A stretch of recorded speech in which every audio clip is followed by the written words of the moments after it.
Ezra, if you would. While you're turning there, your prayer sheet tonight is Nick and Beth Watt. And if you take a moment at some point, read about them and pray for them down in New Zealand.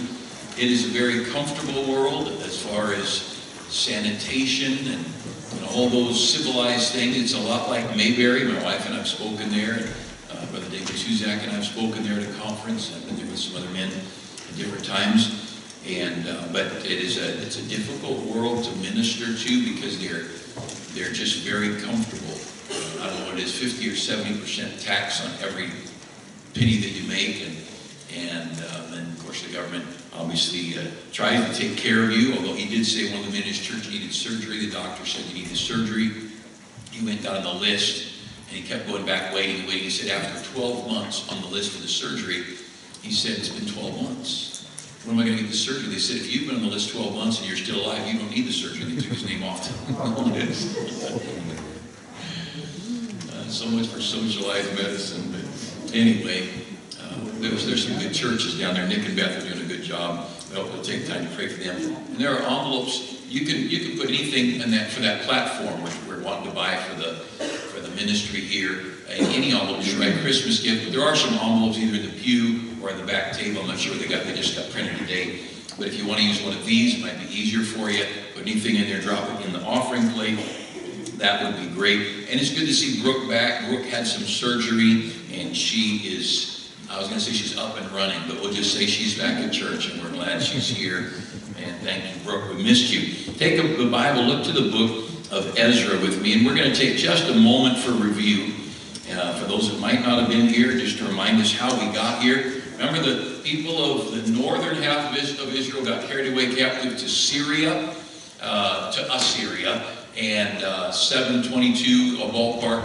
And then about 586, the southern half, Judah and Benjamin, were carried straight east to Babylon, and basically because of rebellion. And they were chasing their own thing, and they were ignoring the things of God, the Word of God. He's going to send away 70-year captivity. And after 70 years, God touches the heart of the government leader. The secular world is in God's hands. And so this heathen king says, God wants me to rebuild or to build a temple in Jerusalem. And who wants to go? And so a bunch of people said they'd go. And he said, whoever doesn't want to go, why don't you help finance this project? And so there were people who went, people who stayed. The people who stayed, many of those people provided financing for the journey, and so the trip goes on. And they come back to Jerusalem, and we're just going to look at a couple of verses here. If you look there at, let's see, chapter 3 with me. They're on their way back. And I'm sorry, chapter 2. And we're just going to look at a quick verse or two here in chapter 2. And they returned in verse 64, chapter 2, verse 64. This is, again, just some real quick review. The whole congregation together was 42,303 score. So we got over 42,000 people going back to Jerusalem. Many stayed in Babylon. They got comfortable. By the way, it's easy to get comfortable in the world. Don't think that a Christian cannot get comfortable in the world. It is a very comfortable place. Be careful who your friends are. Careful about everything from recreation time to books to entertainment to where our kids go to school, because who we get comfortable with is going to draw us that direction. And the world is no friend to God. Someone might say, well, this is a decent life. It might be, but it's not life. It's only a little window until you get real life. Real life is what we get when we see Jesus. And down here is a time of service, and we sure can miss a lot if we get comfortable in the world. I think of those people who stayed in Babylon and never came back to Jerusalem. I'm not sure where they fit into the whole story of the rebuilding of Israel, but I think they missed something.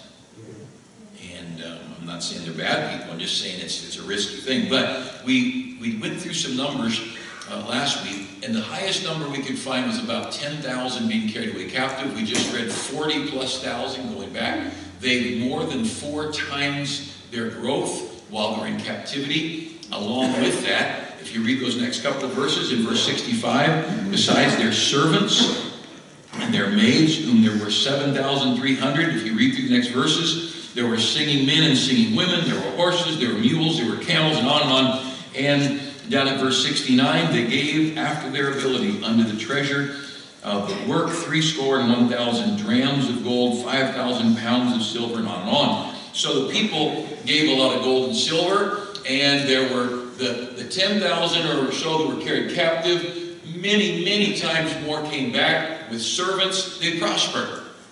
And again, a quick statement, just in review.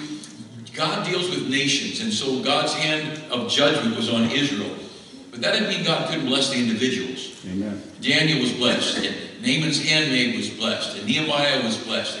And in this story, the people of God in general were blessed. The nation, God was going to give his country their Sabbaths. They were going to have what God wanted. But while they're there, he could bless them and help them, and they brought much back again this next time. Remember the last time that, the first time they came to Canaan? Remember they brought gold and silver and all this stuff? Where'd they get it? They got it from Egypt, right? They borrowed from all their friends and then left town. That's not stealing. Not sure why, but just ask God. It's like those handmaids who said they have babies before I get there. I don't know. And God blessed them and gave them houses. Don't go into ethics here. I'm just going to read the Bible and believe it. But if you don't know what I'm talking about, then just keep reading. You'll get to it. But they take all this stuff from Egypt. They spoil their enemies. They take all this stuff from Egypt, carry it 40 years in the wilderness, come around to Jericho and conquer the land, and they use that wealth in the wilderness to build the tabernacle and the Ark of the Covenant and all that stuff. They had wealth. They got it from the world. This time, they're impoverished. Their nation has been destroyed. They're sent over to Babylon. They're there for 70 years. What happens there? They get a bunch of wealth from the heathen again and come back and rebuild again. And I'm just saying that's God. God does those kind of things. And he's God, and he can do whatever he wants. So they prospered. And you and I can prosper. And you and I can do well even in difficult times. You and I we can be spiritually prosperous. We can reach people. We can help people. We can have good homes. We can have good relationships. And young people, no matter what happens in our country, there's a great God. And he's your personal, individual God. Walk with him. Get to know him. And he's a God who will carry you through all those trials. So we've got Israel come back. Now look, if you would, at chapter 3. Again, just some quick review. If you look at chapter 3, verse 1, in the 7th month was come, the children of Israel were in the cities, and the people gathered themselves together as one man in Jerusalem. So they came to Canaan. They were in their cities around Jerusalem, cities plural. And then after 7 months, trying to get a house set up and what to do with the animals and all, they meet up in Jerusalem for worship. It took them 7 months to get their worship going. And again, this is just a quick review. Also in verse 7, it says that they started gathering money. And they gave money also unto the masons and the carpenters and meat and drink and oil. And they basically, if you read through that, they were hiring construction workers and they were ordering building supplies. This is in the 7th month. In their 7 months, they brought money with them from Babylon here. And they set their families up, they set worship up, and they order these building supplies. And you go down to verse 8, and you see in verse 8, now on the 2nd year they're coming. They've been there 2 years and 2 months. Now, at the last line of verse 8, to set forward the work of the house of the Lord. It took 2 years. Sometimes things are a mess, and it takes a while to rebuild. And you just got to keep pressing on. You'll see that again tonight. And we've got a city that is in ruins, absolute ruins. We talked last week, the people, the last memory. I'm 50 years old. I've been in Babylon 50 years. What did I hear from my parents and grandparents? I heard of the splendor of Solomon's temple and the beauty of the city of Jerusalem. Or I heard how it was destroyed and how it fell apart and all the mess that it was. Whatever my mind's eye saw Jerusalem, when I got there, I saw a place that had been a wreck for 7 years, or for 70 years. Ruins, like us going to Rome or some of these cities. And it was terrible. It was just a tragic thing. The idea of trying to go rebuild, and we'll look at it in Nehemiah, the walls broke down, the city, the houses broke down. Where do you start? It's just a mess. And sin always leaves a mess. Sin always leaves a mess. But that doesn't mean you can't rebuild. It just leaves a mess. And it's a little bit harder journey than the first time. So we go over to chapter 3 and down a little bit further, and the foundation is laid. And in verse 10, and when the builders, chapter 3, verse 10, the builders laid the foundation of the temple, they set the priests in their apparel with trumpets, and the Levites, the sons of Asaph, with cymbals, to praise the Lord after the ordinance of David the king. So they're praising God as they pour the foundation and get this foundation set up. Verse 11, they sang together by chorus, praising God. Verse 12, but many of the priests and Levites and the chief of the fathers, who were ancient men that had seen the first house, that's Solomon's temple, when the foundation of the house was laid before their eyes, they wept with a loud voice, and many shouted aloud for joy. The old people, we said last week, though they had to be, if they were 70 years old, they were born the year that was all destroyed. They wouldn't remember. They had to be at least 80, 90 or older. And those people that remembered this amazing temple saw this little foundation, and it broke their heart at the mess that was there.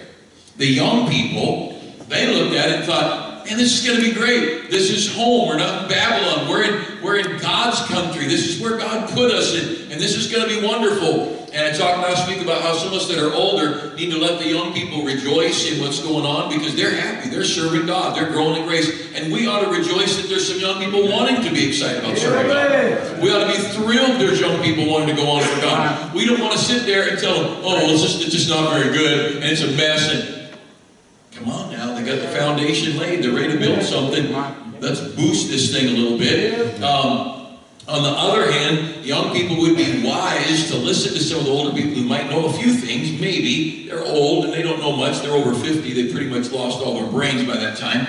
But it needs to be a little bit of both ways understanding when we work at this. But the fact is, in chapter 5, we'll get there in a bit, but the prophets that came to help get the city, get the temple rebuilt, Zechariah said, not by might, nor by power, but by my spirit, saith the Lord.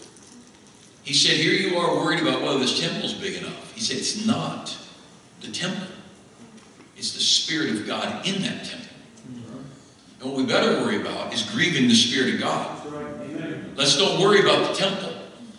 I don't care if it's little or big, or what color it is, or what kind of carpet, or what kind of stones. If you want to go back to the gold we just read a minute ago that was donated to build this temple, and then go back to Kings with the original one. This one they measured the gold in drams. That one they measured the gold in pounds. They just didn't have that much. But it was still God's house. And God was still in it. And that's what we've got to focus on, is God in the rebuilding. And so we go a little bit further, and just a quick thought or two that I didn't get to last week, and we're going to be in chapter 4. First of all, thoughts that we didn't get to, and these are just kind of sidelines.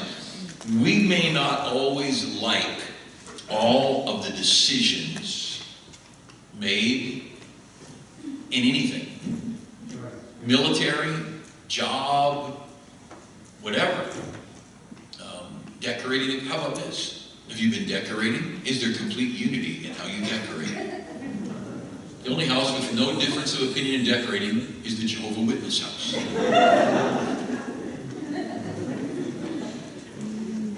The tree's a little crooked. It's fine. No, it's a little crooked. All right, is it straight now? No. Does it need more tinsel? Nobody puts tinsel on their trees anymore. Isn't that sad? I'll tell you this, tinsel doesn't get all over your body like sparkles. Glitter is the curse of Christmas. I already had a Christmas card I opened and went poof, and it was all over. Who does this to people? But anyway, if I go to work for you, whatever your job is, I don't have to agree with everything exactly how you do it. We just got to get the job done. The goal is the job getting done. And it's like in our buildings. When we built these buildings, I didn't fuss about color. I didn't fuss about, the pews. We had a pew company come in, and we had, they brought little one-person samples of 5 or 6, 7 pews. I just brought as many staff in as I could and said, sit in them and pick one. I'm not going to sit in them. I don't care what they feel like. And let our staff sit in them and pick them. And boy, sometimes we get this, especially in church, we get this idea that we're this, the guy with the cone-shaped head, I don't mean the dunce, We're like this little, the high priestess, that our opinion is the opinion on how to handle everything. And my thinking is there's very little in this 16 acres that my opinion matters on. I don't care. I care about this a lot. But, after that, I don't care. You want to build this, buy that, sell that, break this, blow that up, whatever. It's okay. So, you see, there's a group of people, they weren't real excited about this new temple. But it got built. Amen. And God blessed it. Right. And it doesn't always, you're not going to please everybody exactly how things are run. And I don't care what the job is. Secondly, younger people don't need to know that they don't know better. You okay with that? Do I need to say that again? Younger people don't need to know that they don't know better. Unless they're looking. Counsel in the heart of man, Proverbs 25 says, counsel in the heart of man is like deep water, and a man of understanding draws it out. If no one's drawing out your counsel, keep the bucket in the well. And you may not agree with that. You might think, well, I just think I've got wisdom and I need everybody to get it. Well, probably a lot of people don't agree with you. Another thought, as we look at this building getting started, when we don't get our way, as long as God gets His way, it's okay. When we don't get our way, as long as God gets His way, this is what we need to fuss over. This is what matters. As long as this book is being honored, just let the chips fall. I love that verse when the priests were bringing in sacrifices, and it had been a revival that happened, and I won't go into the whole story, but the king's there, and they don't have enough priests to make all the sacrifices. And there's these priests have been sanctified, and these hadn't. And he said, just come in. The good Lord pardon all of you. Where did you get that? We're trying to do the work. Let's just get it done. And sometimes God lets some things go. Let's just get the work done. Anyway, they got this temple built. We don't always have to agree with physical things. We ought to agree with spiritual things. And lastly, we do need some spiritual conviction. Young people, I know you're young, but at some point you got to start deciding what you believe. At some point you need to decide what you believe from this book, about this book, and how this book applies to life, and all those sorts of things. Now we stop there. Let's go ahead and look at chapter 4. We had to get us all into context. So there's a foundation laid. There's some real old people. There's some excited young people. They're shouting. They're ready to, let's go. Now realize, if you've ever seen pictures of Jerusalem, the whole city is in waste. And in the middle, the temple's being built. And it's just a big waste. It's a huge city. But in the middle, they're building the temple. So chapter 4, verse 1. So now they're ready. They're starting to build. They've been there several years now. We read earlier. Chapter 4, verse 1. And there's some words I want you to notice. Now when the adversaries of Judah and Benjamin heard the children of the captivity build the temple unto the Lord God of Israel, then they came. You know what? You start building for God. There's going to be adversaries. You start trying to build your marriage, there's going to be adversaries. You start trying to build, a young person decides, I'm going to read my Bible every day, or I'm going to go to church faithfully. You try to build anything for God, there's going to be adversaries. Because the devil doesn't want you to build.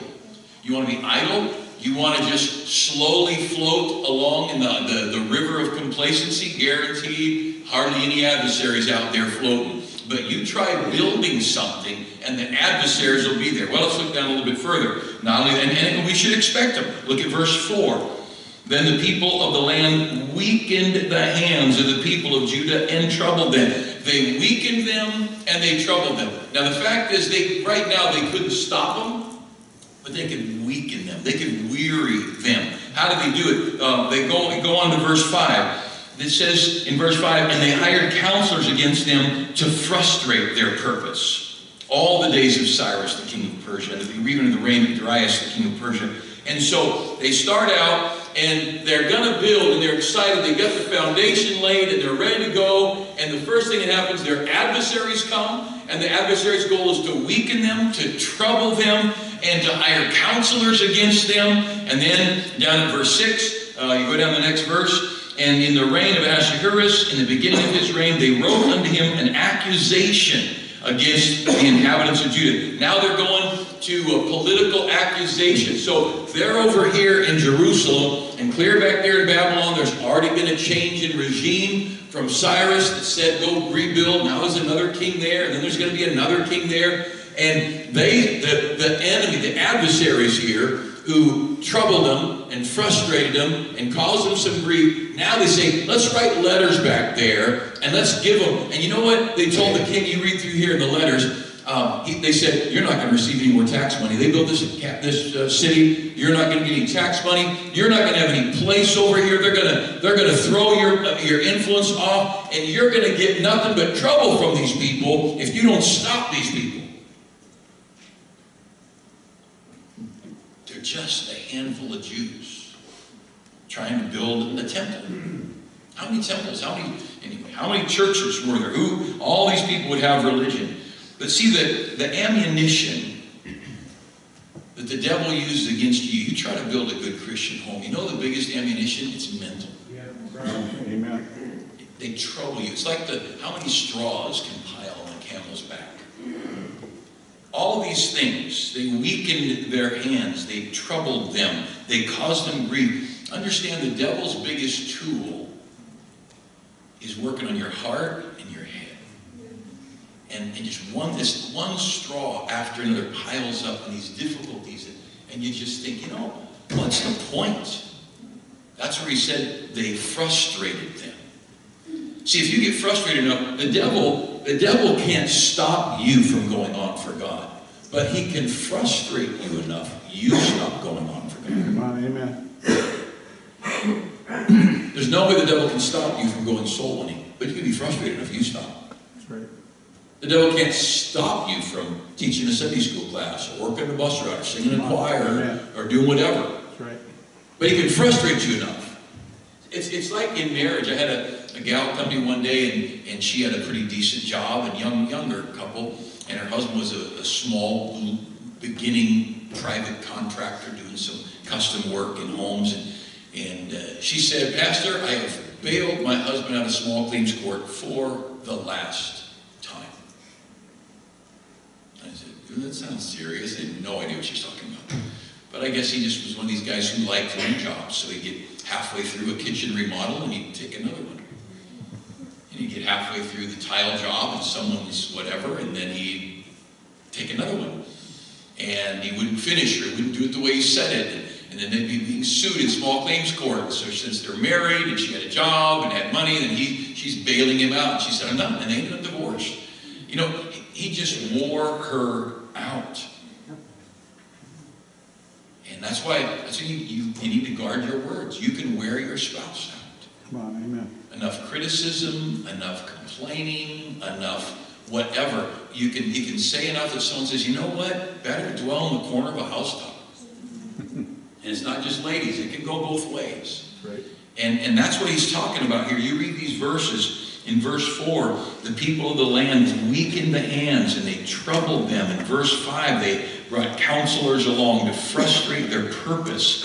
Now, they got them, if you look there at verse 5, they hired counselors against them to frustrate their purpose. These people got frustrated with trying to accomplish their purpose. What is your purpose? What are your goals? And you want to keep your focus and keep your goals. And it's not an easy thing to do. You've got children to raise. You've got a job. You've got to pay bills. And you've got to get to work. And the car breaks down. I remember when we were in college, just going back forever ago, careful illustrations here, but I was working. It was the worst winter in the history of the world. And my battery wouldn't start the car. We didn't have a garage, car parked out in the salt, all this snow. And I didn't have any money. And so I took what little money I had and bought a battery and put it in the battery box, for $3 or whatever they'd have installed it. But you know what? I didn't have $3, so I put it in myself. But when I dropped it in there, if you know Midwest cars and salt roads, it was all rusted out and it broke through the bottom of the battery box just a little. 2 days later, the little bolts that were up under the battery box had vibrated their way through my brand new battery. I went back to see if there's any warranty. They said, had we installed it? Yes. But you installed it. So then I got another new battery that I didn't have the money for. And it was so cold, I wanted to keep it so it would start the car. So I know I'm going to bring the battery in and keep it in the house with me because it was freezing, 70 below zero, 2 or 3 weeks in a row on the weekends. And wind chill, 70 below. And so walking out, carried my battery and slipped on the ice and dropped my battery and shattered it all over the sidewalk. And then I got another battery. And then the starter went out. And I remember it was midnight trying to change the starter under the car without a flashlight because we didn't have enough money to buy a flashlight. And I remember getting back in the car, putting my head in the steering wheel, and it froze. It stuck there. Not really. That's exaggerating. Nothing else exaggerating. And I started to cry. I thought, God, what did I do? Are you mad at me?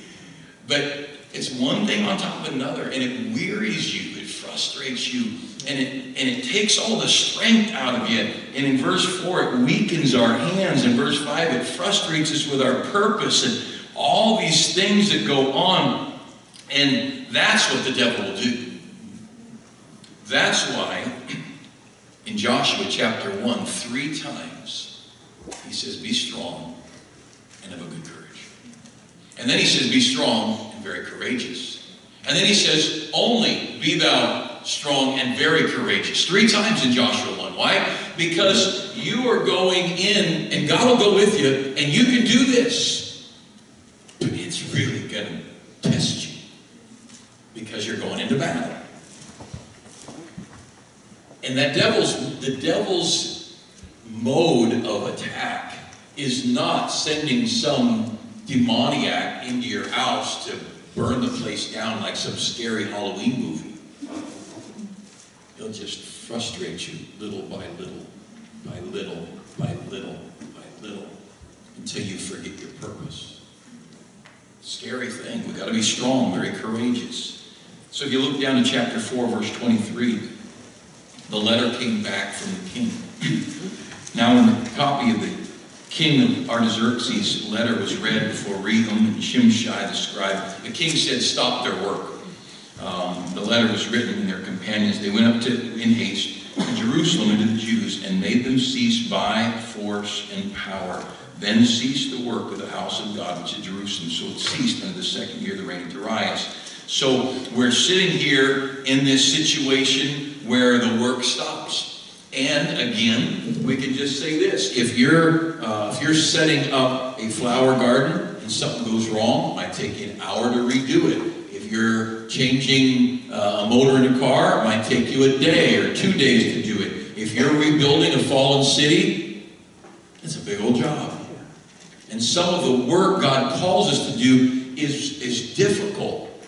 And I think sometimes we get thinking, this ought to be easy. It's not easy. We're fighting a battle here. We're fighting. It's like being the losing team in the NFL, and just because you got the first round draft pick doesn't mean you're going to win any games. It means he got a really bad draw. It's a sad thing, being the top college player and you're put into the bottom pro team, and that's how it all works, but it's a sad arrangement.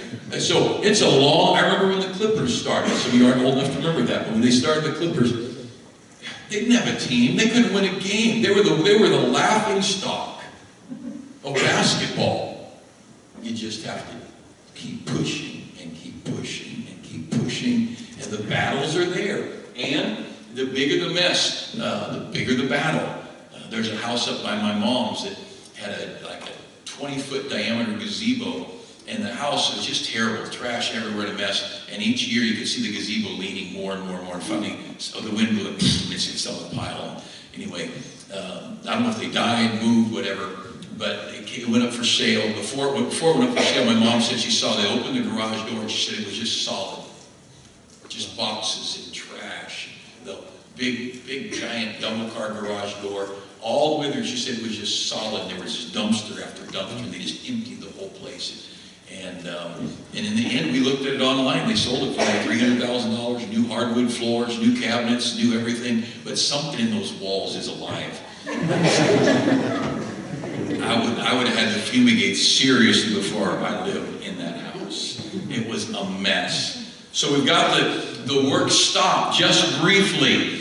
And just because you hit your head against the wall in your marriage or with your finances, maybe you got into some financial pressures or whatever, you just keep pressing on. You keep going to God, and you keep going to God. It's that struggle with, how am I going to get over this next hump? And the first time you come to church after losing a spouse is hard. And getting back, finding your niche where you fit, whatever that battle of rebuilding you're facing, it is hard. It's emotional. It's tiring. You just think, I'd just like to go curl up somewhere and sleep for about 6 years. Maybe if the rapture would come today, then it would all be well. It's worse than science and history fair. It just goes on and on and on. In chapter 5, verse 1, then the prophets Haggai and the prophet Zechariah, the son of Iddo, prophesied to the Jews that were in Judah and Jerusalem in the name of the God of Israel, even to them. And then arose up Zerubbabel. So these are key men, Zechariah, Haggai. Now, they're two of the minor prophets. There's 5 major prophets. There's Isaiah, and Jeremiah, and Ezekiel, and Lamentations, and Daniel. And there's 12 minor prophets. Haggai and Zechariah are 2 of those 12 that go right up to the book of Matthew. And then Zerubbabel is one that came with them to rebuild. And Shealtiel and Jeshua, the son of Jozadak. These are the main names you'll see through the rest of Ezra. These 2 preachers and these political and leaders, I can say political leaders, they get together and they say, you know what? We're going to do this. Now, the only reason the work stopped is because people stopped working. They could have kept working, because what happened is when they started back up again, we'll read it in chapter 5 next week, they couldn't stop. You just got to decide, I'm going to keep working at this thing. Whether it's my marriage, or my finances, or my children. If you've got a battle with, you got a kid and you think there's no hope for this kid, we should just hope someone kidnaps you. There is. There's a great God. And there's a wonderful God. And you just fast and pray and you work at it and work at it and go get good advice on how to do it. Quickly, a couple of things. Do not be surprised when the world doesn't like God's word. Don't be surprised. You try to have a godly home and a godly marriage, you are going to be attacked somewhere. It's just going to happen. You're a single parent trying to raise a family in a godly manner. You will be attacked. The devil's crowd does not like God's word getting done. You try to get yourself involved. How many people have started going soul winning? And they had a great time. And I went, soul winning, this is awesome. And they made it 2 weeks and never again. How many people started reading their Bible and they read it for 3, they got through Genesis. Or maybe Exodus, and they got to Leviticus and Numbers, and no, this is not for me. Don't be surprised when you get attacked internally or externally trying to do right, to raise your kids right. Secondly, don't fear when things get difficult, because you're doing the right thing. Amen. Doing right is going against the grain of this whole world around us, and it's going to be difficult. When we're seeing God work, we can assume that the devil's going to hinder things.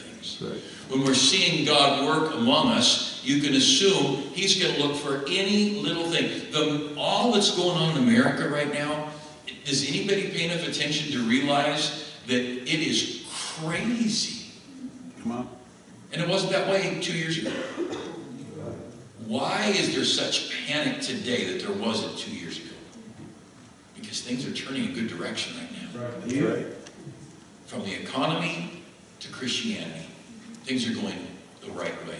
To America helping around the world. And the devil doesn't want that. And all the attack and all the verbal violence and physical violence and all that mess. It's no wonder there's some battles. Let me take you back, and I'll close with this. Last January, I said,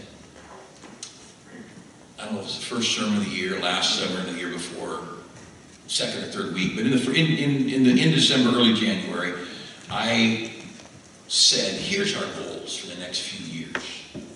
Let's double our ministry influence. Amen. I don't know if you remember that sermon or not. I said, here's some goals. Start praying. And it's going to all happen in the next 12 months. Rachel put it in the bulletin. These are all our goals for 2018. No, I did not say that. There was a woman who emotionalized my statement. I said, here are our goals for the future. Men are broad, especially me. It's very vague things out there. One of them was to make sure we have a deaf ministry going. Another was to rebirth our Pathfinder ministry. A third, to double our missions giving. The money that goes through our church out to missions. The fourth was we need to start writing several things. One, children's literature that Baptists can trust. I mean things like Hardy Boys, Only Godly, and not just Bible stories, but books for pastors. And then we talked about Sunday school literature. Where does Adam Rule had his second Sunday, by the way, in his new church in Riverside. 40-some the first week, 38 last Sunday. And he said, I said, how'd it go? He said, we had a bunch of new people. Some people that came the week before didn't come back. My piano player and song leader didn't come. And it was a mess. But everybody really was happy. Where does he go for Sunday school material? So we talked about this a year ago. Our church is going to start putting out Sunday school material where you can just go online and print this stuff and have good Sunday school material. That was writing. Fifth, we're going to create Sunday school videos that are tutorial. So Brian Pattison's got some new Sunday school teachers, and he wants to teach them and doesn't know what to do. He and his wife are busy teaching their own classes. They can go online and click on the beginner class, and here is some of our beginner teachers teaching. How do you teach little children? How do you teach memory verses? How do you, and a how-to, and I went through all that. And then I mentioned the seminary, someplace for our Bible college graduates to go to get a couple of years of grit in their craw and get some more maturity as well as some education. We had a lengthy time I talked about that. And then, so we had those things. And some of that is working. But did we have a year? And so, being December, our goal for next year is the same as our goal for last year. Amen. Yes. We're going to keep doing the same thing. We're just going to hit the wall again. None of those things are things that don't need to get done. They are all things the devil does not want to get done. Amen. Think about this. Have you ever seen our teachers teach? And here's a teaching, click on the link to the website, teaching memory verses to Sunday school children. And video after video after video of our teachers doing that. And control, classroom control in a junior church. And here you click on, you've got these junior church workers. We've got incredible teachers. And that the last thing the devil wants is to have our teachers inspire other teachers to build something for God. So the devil fights, and my thinking is, we just need to go ahead and do it again. Right. And say our goal is the same goal we've always had, is we're going to make a difference for God. Assume if you're going, see, first of all, if God is blessing, assume there's going to be attacks. Right. And I know people don't always like it when I say it, but it's pretty incredible what God's done in our church in the last couple of years. I won't go through everything. It's like Sean Hannity quoting all the statistics. Shut up! I get really tired of Fox News. But anyway, mute it. Go over to Shark Tank or something. The fact the devil's attacking should not surprise us. Us getting weary in well-doing. 1 Corinthians says, be not weary in well-doing, for in due season you shall reap, if you faint not. Amen. The if's us. It's our call. It's a wonderful thing to serve God. And the rebuilding process is very, very much available, whether it be individual or corporate. There's so much to be done for God. the fact is, there is very little being done in America where soul winning is being lifted up. And Sunday school is being lifted up. Sunday school is just about dying in America. Amen. Soul winning is definitely dying in America. We're trying to create such an entertaining spirit, not we, but churches, such an entertaining spirit that people want to come and then real sneakily will get Jesus into it. That's so far from the Bible. Right. We have to do.